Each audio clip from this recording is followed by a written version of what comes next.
Padua Perez, take Arbel Angelo Esmeletas Maki as your husband? I do!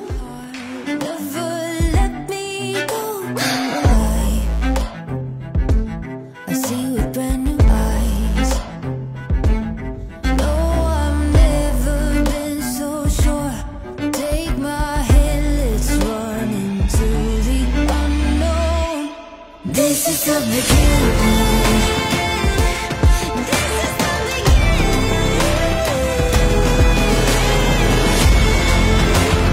This is the beginning. This is the beginning. This is the beginning. This is the beginning. It starts right here.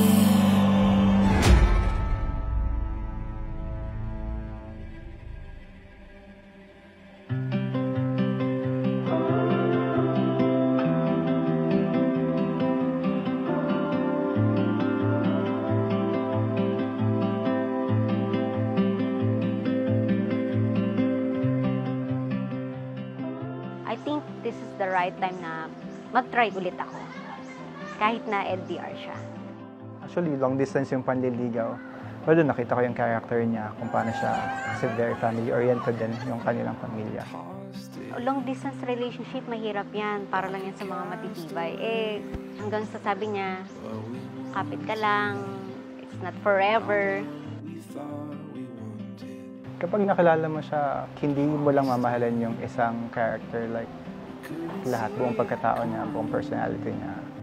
Nire-ready ko rin yung sarili ko na i-give up yung meron ako dito, ganyan, kasi siya na yung magiging family ko, siya na yung magiging buhay ko. Don't give in.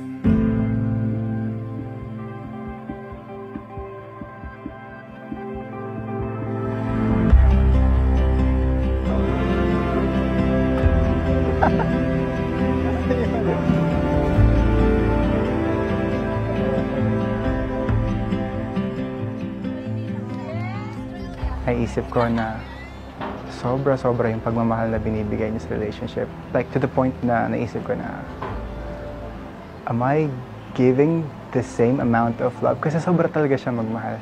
Sobra kang magmahal. Hindi ako nagdalawang isip kasi talagang nilakasan ko yung loob ko. Sabi ko, Lord, ikaw na po yung bahala. Alam ko si Arbil yung greatest gift na binigay mo sa buhay ko. It's sure to follow.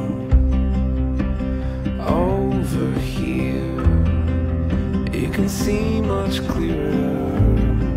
What you wanted was always only what we needed.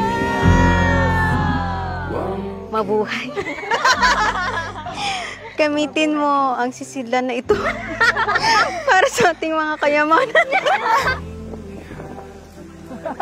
Love, here's my gift for you. I know nasa iyo na lahat, but I'll give everything the best I can because you deserve all the best.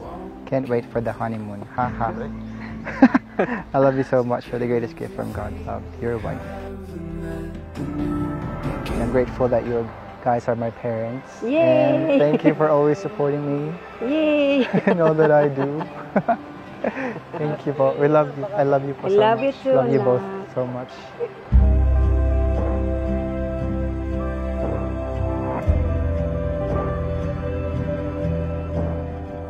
I want you to know that I'm always grateful for your effort. I want you also to say a never-ending thank you for your support in all that I do. I'm proud of you, and I will be always by your side. I want to thank God for giving me an amazing partner in life.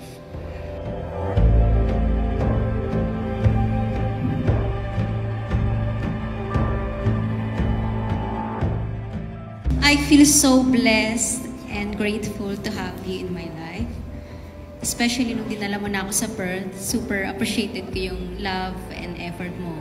Kung wala ka, hindi ko alam. Thank you for giving your best. As you know, I came from a broken family, but now, we completed me.